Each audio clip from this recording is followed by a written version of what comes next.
Bismillahirrahmanirrahim. Assalamualaikum warahmatullahi wabarakatuh.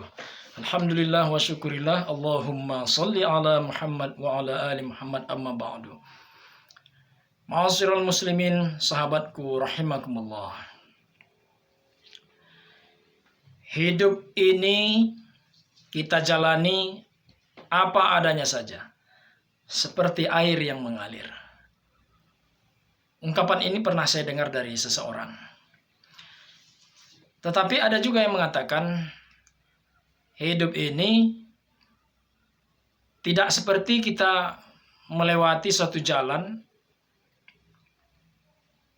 yang tidak berlobang, yang tidak berlika-liku, sehingga kita perlu berhati-hati memanagenya dengan sebaik-baiknya.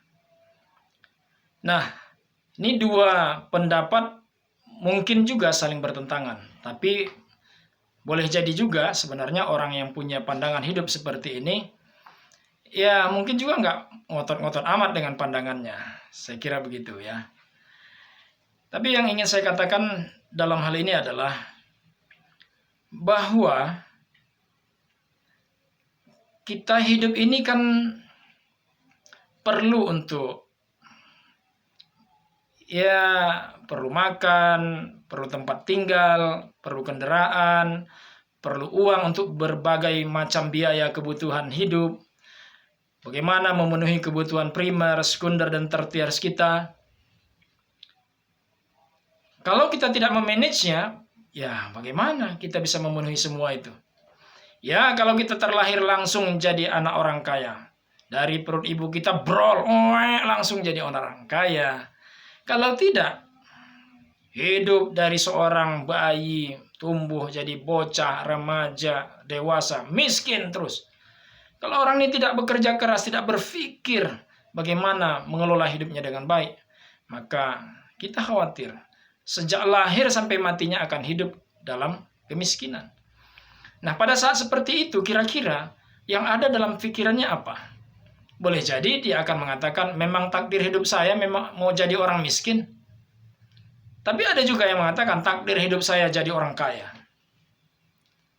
Ada juga yang mengatakan, aku tidak bisa jadi seperti ini. Kau lihat nih, punya mobil, punya rumah besar, istriku 4, cantik-cantik semua. Lihat anak-anakku, lihat saudara-saudaraku, semua orang sukses. Lihat perusahaan-perusahaanku, tanahku banyak, perusahaanku banyak.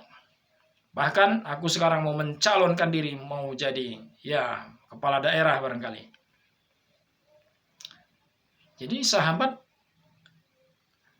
kita melihat kenyataan itu dalam keseharian kita.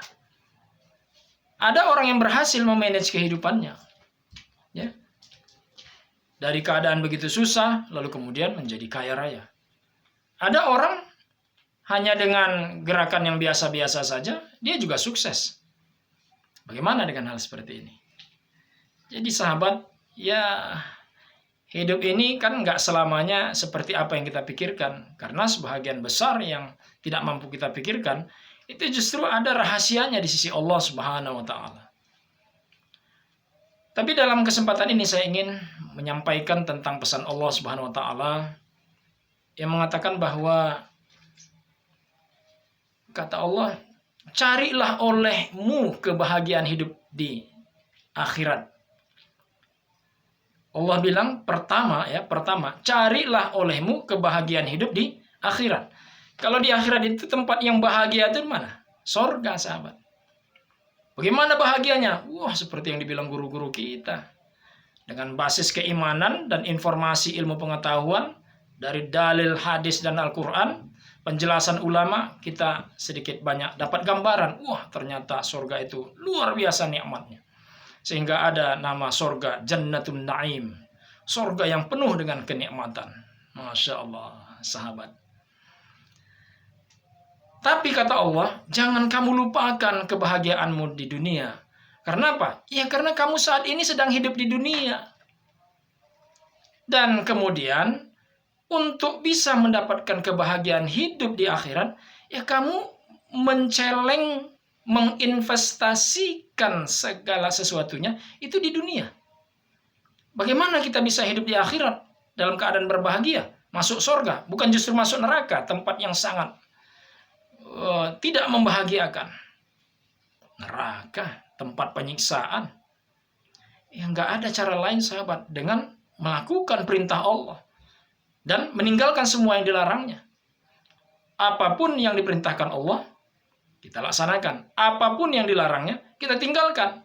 Yang haram, tinggalkan. Yang halal, terima walaupun dikit.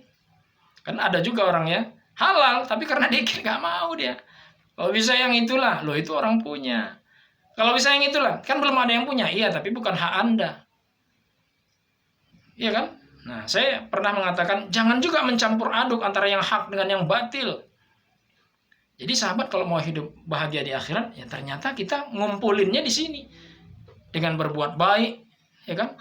Menyeru kepada yang ma'ruf, ya kan? Mencegah hal-hal yang mungkar. Jangan melakukan kerusakan, kemaksiatan, dan kejahatan. Ibadah terus kepada Allah Subhanahu wa taala. Nah, apalagi kalau ketika agama Allah diganggu. Wah, ini kesempatan sahabat untuk menunjukkan kepada Allah Subhanahu wa taala, "Ya Allah, saya ikut." Mau ikut apa? Saya mau bela agamamu. Kenapa? Karena Allah bilang, "Ya ayyuhalladzina amanu in tansurullaha wa yansurkum wa yusabbit aqdamakum." Wah. Wahai orang-orang yang beriman, tolonglah agama Allah. Niscaya nanti Allah akan teguhkan kedudukanmu di hadapan musuh-musuhmu. Siapa musuh Allah? Itulah orang-orang yang ingkar kepada Allah. Orang kafir, musyrik, munafik, ateis. Mereka menyediakan.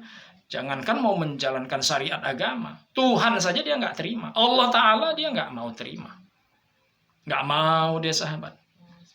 Ya, kalau Allah saja nggak mau terima, bagaimana lagi agamanya, bagaimana dengan syariatnya dan lain sebagainya. Nah, kita sebagai orang Islam, konsekuensinya adalah ya kita menjalankan semua apa yang dianjurkan, diajarkan, yang disyariatkan dalam ajaran Islam. Nah, sahabat, jadi dengan dalil ini kita bisa mencari kebahagiaan dunia sebanyak-banyaknya dan sepuas-puasnya, tapi dalam kerangka mematuhi perintah Allah dan meninggalkan apa yang dilarang oleh Allah Subhanahu wa taala. Ya kan? Nah, dengan itu kita akan mendapatkan kebahagiaan di akhirat, sahabat. Jadi sebenarnya sekali jalan nih, sekali merengkuh dayung, 2 pulau terlampaui istilahnya. Sekali kita melakukan dengan niat ibadah kepada Allah, apalagi memang yang sifatnya ibadah, bentuknya ibadah, ya sudah sahabat. Ya, ketika kita sholat, ya itu untuk akhirat. Ketika kita berbuat baik kepada orang lain, niatkan karena Allah, memang ini perintah Allah, ya kita dapat dua-duanya. Dapat kita kebahagiaan dunia karena hubungan kita terjalin dengan baik dengan sesama manusia, dan kita dapat pahala dari Allah. Orang yang dapat pahala dari Allah Subhanahu wa taala ini, insya Allah akan Allah berikan balasan. Tidak ada balasan yang lebih baik kecuali surga, sahabat. Nah, baik, sekarang mari kita lihat dalilnya. Surat Al-Qasas ayat 77. A'udzu billahi minasyaitonir rajim. Bismillahirrahmanirrahim.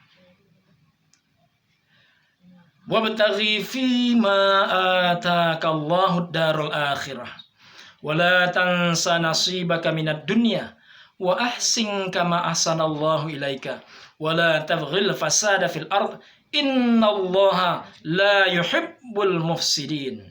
Carilah olehmu kebahagiaan hidup di akhirat, tapi jangan kamu lupakan bahwa dunia ini juga penuh dengan kenikmatan. Sekalipun cuma 1%. Nanti di akhirat 99%. Dahsyat, sahabat.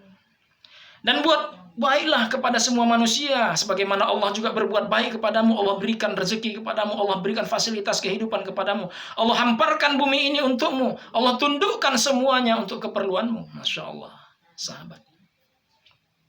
Allah tundukkan, hewan bisa kita potong untuk kita, hewan itu ternyata. Tumbuh-tumbuhan untuk kita nikmati, sahabat. Emas untuk kita, rumah untuk kita.